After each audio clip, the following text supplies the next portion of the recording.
Mark. Oh, hey, Paul. Mark, all is right again. I'm surprising Mark once again at the beginning of these. So Yeah, I was just really involved in watching Brainiac torture the Super family, wondering yeah, how they're going to get out of this. what's up with that? Let's find Um, out. it, yeah, exactly. And we will. We'll find out, and we'll find out right after this.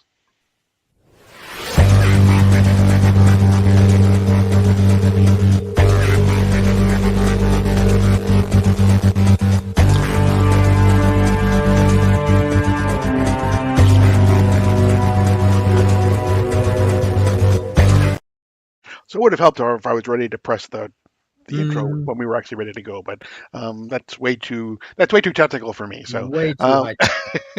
welcome to DC Comics Deep Dive.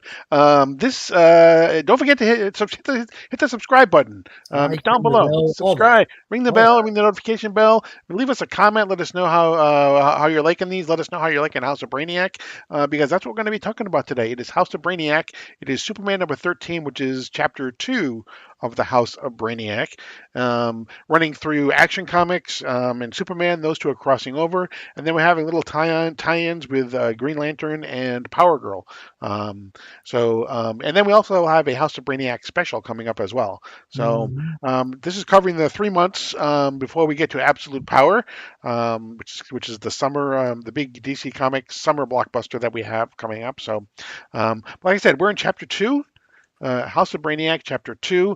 This is the second of two connecting covers. If you got Action Comics last week, you know that the other one exactly came right in like that to have the full image of a Superman in front of basically an army of Zarnians on the cover. So great covers by Rafa Sandoval. So but here we see the main man now has come to House of Brainiac.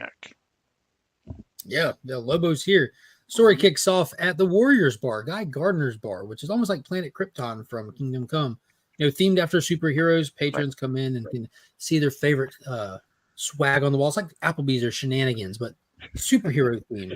But Lobo's in there just causing a ruckus, causing a havoc, and Superman shows up because he was looking for him in that last issue at the end of it, and he busts in and says, "We need to talk." And Lobo's excited. He's like, "Oh, I get to fight this guy," which he enjoys doing. And he takes a swing at Superman, and Superman doesn't hesitate. He just opens up and laser blast fries this dude's entire face. Mhm. Lobo instantly hits the ground. Hey, now you're finally learning to fight dirty. I love it. Mhm. Superman yokes him up, slams him on the ground, and says, "Where's Brainiac?" Superman doesn't have no time to play. He's not joking. His family has been taken by Brainiac. Right. And what we see is we then cut to Brainiac's skull ship, where he is there, and we see basically Livewire. We see Parasite. They're trapped. Brainiac is basically, putting them through their paces. Yeah, let me get that for you. I'll show some Boom. pages off. Boom, boom, boom, boom. And basically, Brainiac is basically saying that he has pretty much learned everything that he has to learn. He says, uh, but he still has, if you recall from the last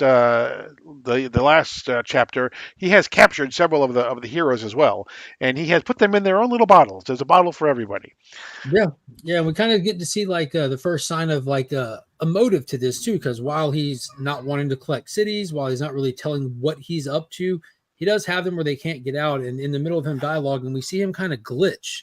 Electricity comes out of him. His words start stuttering and stammering. He falls to his knees, and the twins notice it as well as the super family, and they realize that there's something more to this. The other Brainiacs start picking him up, and he says he needs to get to his cooling chamber. So there's something wrong with Brainiac. Right, right. It almost gives me kind of like a Borg type feel, almost like he has to get to his pod. The longer this story goes on, the more I keep hearing people say the word Borg. Right, exactly, because we're definitely, whereas in the past Brainiac seemed to have been one person, now we're getting much more. You mentioned it when we were talking beforehand. We're getting much more of a hive type of a feeling, which is exactly type of a Borg type thing that Yeah, the that. last page of part one revealed that there's numerous different Brainiacs, and a lot of them showcasing his design from over the decades of this character being around as well. But we cut right back to Metropolis, the Supercorp, where the city is kind of in ruin from the last issue where the Zarnian army showed up. A little bit of talking with Lois about needing to go get the family, needing to find them, needing Lobo to help. They're explaining to Lobo that there's an entire Zarnian army where he thought that he was the last Zarnian. No, they're not. And he even recognizes General Chakal, and he's like, Yep. "Yo, that dude was tough. That dude." Lobo even recognizes him as being a tough dude and everything. But He now that calls him Lobo's the OG main man. the OG main man, so Lobo's convinced that they're there. Lobo's convinced that he wants to go meet them, whether he wants to go get a piece of them or wants to be a part of them. It's really not. We're not really sure, but traveling to them might be difficult as the United Planets have Sector 2814 quarantined. So this is where DC's continuity is fantastic right now. They're really on top of it. What's happening in one title affects the other titles. The Green Lantern Corps is defunct right now. The United Planets have their own corps. They condemned Sector 2814. No one leaves that sector. So it's going to require something that moves fast and something that's small to get under their radar, which is Lobo Space Hog. And Correct. Super Corps luckily has something of the same that Superman can take advantage of. I don't know why he doesn't just fly. Actually, I do, because it's super cool to get to draw Superman on a Space Hog. Mm-hmm. So that's super dope. They go taking off. They manage to get under the radar and everything. And as soon as they do, they immediately find out they're on somebody else's radar.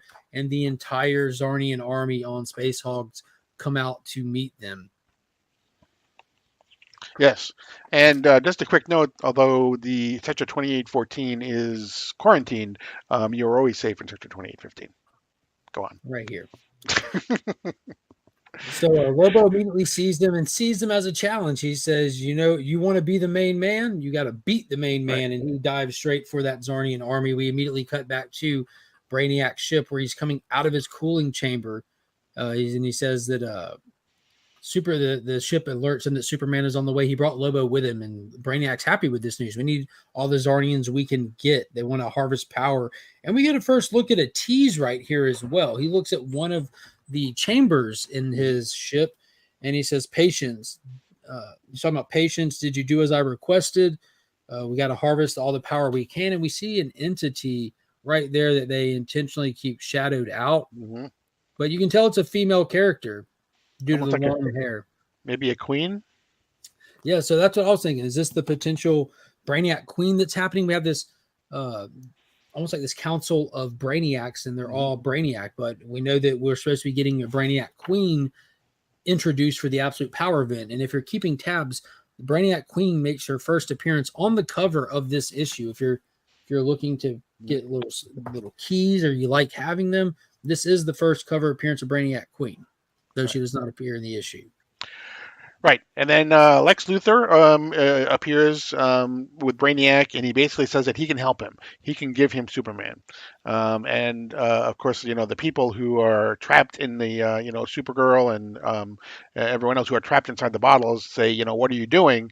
The Silver Banshee basically says that, they need to leave everyone alone. He needs to leave everyone alone. The Superman from China, I can't think of his name now. Keanu. Yeah, right. And Supergirl, basically, Supergirl says, you know what? I happen to know a Brainiac in my travels, and I happen to know he showed me a thing or two. And so she does something with the skull that she has, the Brainiac skull that she has, and when she flicks it, we find that she is now her and the Superman of China are now outside of their bottle. However, they are. They have not grown in size. They are still very small, and so They're still bottle size. Honey, exactly, I they're still shrunk the bottle. super family. Exactly. So they're willing to fight, but he says basically that we have a small problem. Yeah. Play on words. Connor and Kara are tiny about to take on the inhabitants of the Brainiac ship, to be continued in the next issue Right. of Action Comics. Correct. So this was to me this was a really quick read. But that's not to say that it didn't have a lot of stuff going on in it either. It just there wasn't a lot of expedition. There wasn't a lot of there was a lot of art that really kind of moved the story along. I enjoyed it. I'm really enjoying Joshua Williamson's this House of Brainiac. I can't wait to see where it goes and how it ties into the bigger story because we have basically three different what we know going on in Absolute Power. We have three different stories that are going to be merging: the House of Brainiac's story, the failsafe or the Suicide Squad, Zuranar, and then we have Suicide Squad with Suicide Amanda Squad, right? Waller. Exactly with Amanda Waller. All of those are going to be coming together. And who knows, maybe even the Sovereign, because there's been some dealings with Amanda Waller and the Sovereign as well, and everything going on in Wonder Woman. And we know that it's basically going to be the Yeah, she's the Trinity, public. She's the public figure for. Yeah, she's right? the public figure for the sovereign. She's Right. working with them. That's confirmed. Right, because we know this is going to be very much a Trinity story as well. So those three stories are coming together for Absolute Power, and I assume probably the Titans too, because the Titans are headlong into dealing with Amanda Waller, and Trigon has been dealing with Amanda Waller. So we have so many different parts, moving parts that have to come together for this. It feels like a But proper event. This is like we've said it before. This is the first blockbuster event since death metal, right, and they're doing it properly. Like since death metal, literally since death metal, everything that's happened has elements of it that are leading into this all the way back to future state with some of like the dark winged angel stuff mhm, happening, and Titans is now finally being talked about revisited in Titans, right, and that's why Trigon is there, which is kind of connecting us to Waller. So their continuity is so good right now, mhm, and it's really making for these payoff moments. And when you have these long-term storytelling formats, or at least where new writers coming in don't forget about the run that came before them, and they reference it or seed it or piggyback off of small moments and make them bigger moments down the road, it really makes for a good event. So I have a lot of faith that Absolute Power is going to be massively fun. yes, absolutely. And we got our first glimpse at some of the Absolute Power stuff in the DC solicitations that came out this past weekend. So there's going to be a Amanda Wallace story. Ooh. There's going to be a Team Seven that we're talking about. That's going to be written. Each issue is going to be written by a different person. So definitely looking forward to that. And then obviously the Absolute Power as well. So. And another Uh, big thing to look forward to is this event, I'm hoping, is going to usher in our return of the Justice League of America as well. Right, exactly. Because we've been promised that, and it was actually even in that little Timeline. double page splash that they did, and then it kind of disappeared after a little while when someone took a negative shot of it or something and saw the Return of the Justice League, and it's like, well, Hyper maybe they're not hyper exactly, maybe they're not exactly ready to do that yet, but yeah, I mean, you can't have a DC continuity without a Justice League of America at some point, No, so. it doesn't make sense. Absolutely. But yeah, again, totally enjoyed this issue. Looking forward to where it goes next. The next big thing I think is this week. I think we'll have the Power Girl tie-in, which it kind of references. There's a note in this particular issue that there's to find out what's going on because she's one of the people that is left basically protecting the Metropolis.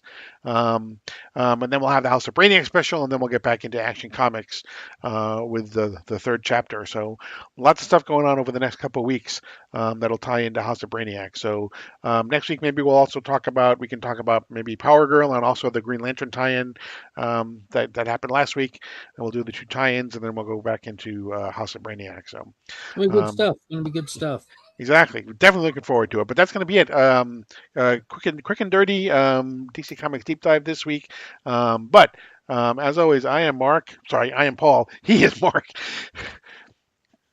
I'm Sector There 2815, you go. There you go. I don't know what's going on with me. I can't find the and you're thing now that. Legion. We are Legion. There you go.